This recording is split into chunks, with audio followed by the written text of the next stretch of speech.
So this Brexit debate thing, debacle, not debate, it's a debacle, because I think our politicians have failed us. Not only, depending on which side of the argument, you can say, well, they failed because of the leave, they failed because of Remain, whatever. They failed to deliver something for the British people, whichever way you look.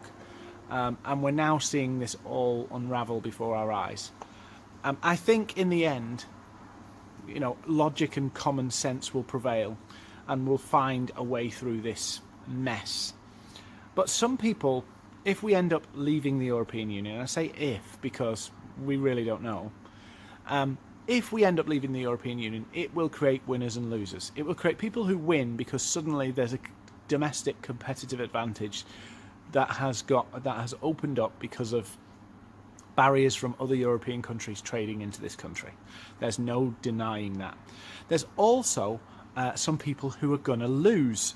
Some people who are going to struggle because a big chunk of their market is Europe or something along those lines, or their suppliers are based in Europe. So there is winners and losers in this scenario.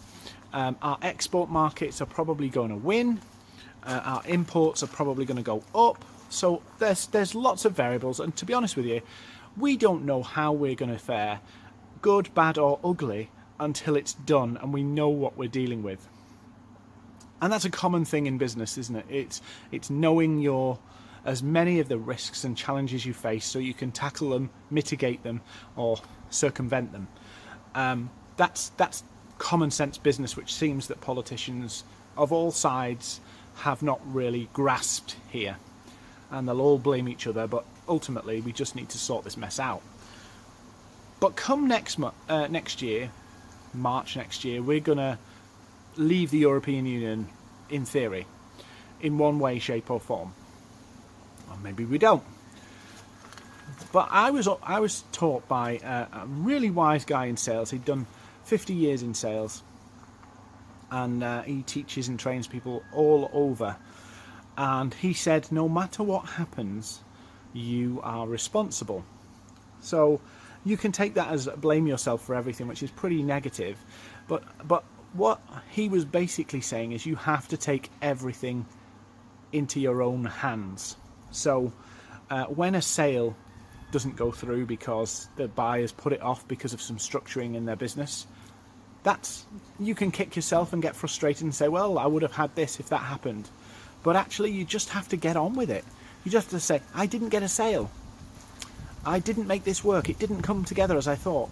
And that's what we're going to have to do with Brexit. We can, sit round debating all of this stuff. But as business people, whether you're a salesperson, whether you're a marketing person, whether you're an owner of a business, you just have to get on with it and go, we're going to make the best of it, whatever that looks like. So it may well mean, it is still early, it may well mean you have to overcompensate for the fact that you don't know what's going to happen. So you might have to say, well, actually, we could take a hit if we're exposed to Europe. We could take a hit in the currency, which has this effect, and we just have to increase our business domestically, or we have to cut costs. But you have to prepare and take it on the chin and say, I'm responsible despite what happens externally. So lots of things are not our fault. Lots of things are not our fault. But still we have to deal with the consequences.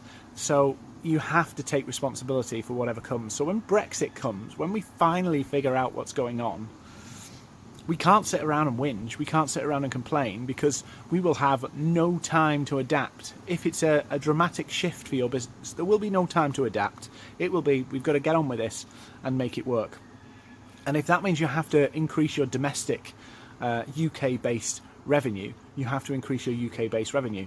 If that means you have to find ways to stay competitive in the European markets, you'll have to find that route. But one thing's certain, commerce and business will go on, and if you want to go on in it, you have to live with this, get on with this, and thrive despite it. Often people want to grow, but when something comes, they go, oh, I can't do it now because of this or that. You have to thrive despite recessions, despite uncertainty, despite incompetent politicians. So start thinking about it now, because it's going to come on us really quickly, and we're just going to get out of that kind of Christmas lull, you know, January and all that kind of stuff, and we're going to be hit with all this uncertainty. Maybe we won't though. Maybe we'll stay in. Maybe we'll remain. Maybe we'll just realise this is a bad idea and we'll kick it down the road or cancel it altogether. Who knows? But either way, you're responsible for your own destiny through Brexit.